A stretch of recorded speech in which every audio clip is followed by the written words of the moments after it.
She mocked him for being poor, but on graduation day, she discovered he owned the university. They say you should never judge a book by its cover, but for years she mocked him for being poor, never imagining the truth he was hiding. What happened on graduation day left an entire auditorium speechless.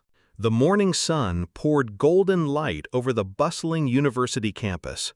Students hurried past in their caps and gowns, laughter and chatter filling the air. Among them was Marcus, a young black student known by many for his quiet demeanor and worn-out clothes. His shoes were scuffed, his backpack frayed, and his old laptop barely worked.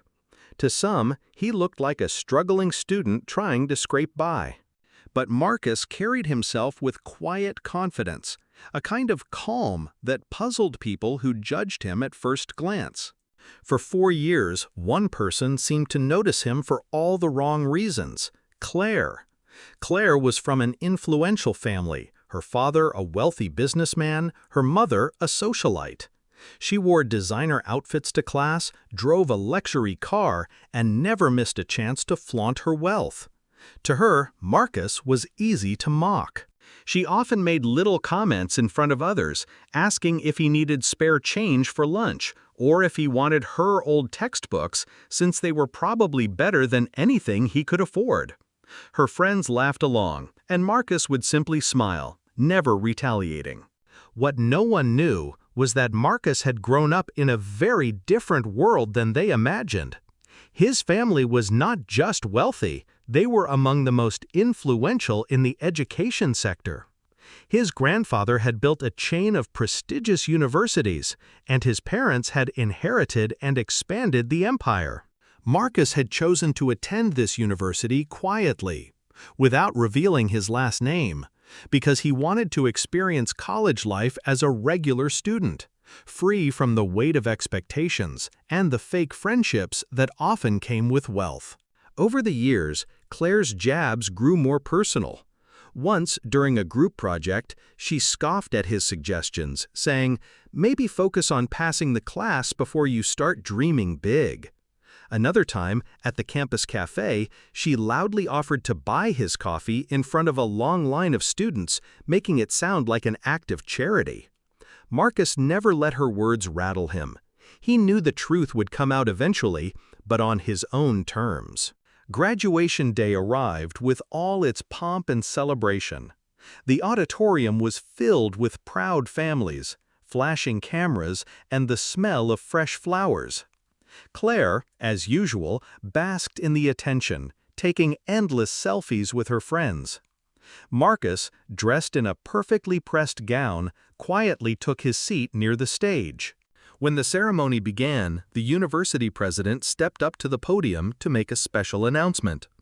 "Before we proceed with the degrees," she said, "we'd like to recognize the new owner of this university, a remarkable young man who has shown grace, humility, and a deep commitment to education." Claire perked up, curious. The president continued, "Please join me in congratulating Marcus Bennett, our newest owner." Gasps filled the room. Heads turned toward Marcus as he stood and made his way to the stage. Claire's jaw dropped. She blinked in disbelief, as if trying to process what she had just heard. Marcus, the poor student she had mocked for years, was now the owner of the very institution she was graduating from. Cameras flashed as he shook hands with the president, his calm smile never faltering. Taking the microphone, Marcus addressed the audience. "I've learned something important here. Never judge someone by what you see on the surface. Kindness costs nothing, but the lack of it can cost you everything." His words hung in the air, and the crowd erupted in applause. As the ceremony ended, Claire avoided eye contact, her face flushed with embarrassment. Marcus simply walked past her, offering a polite nod. He had no need for revenge. The truth had spoken for itself. And as he left the auditorium, the quiet confidence he'd carried all those years finally made sense to everyone who had underestimated him. In the end, He didn't need revenge or harsh words. His success spoke louder than anything she ever said.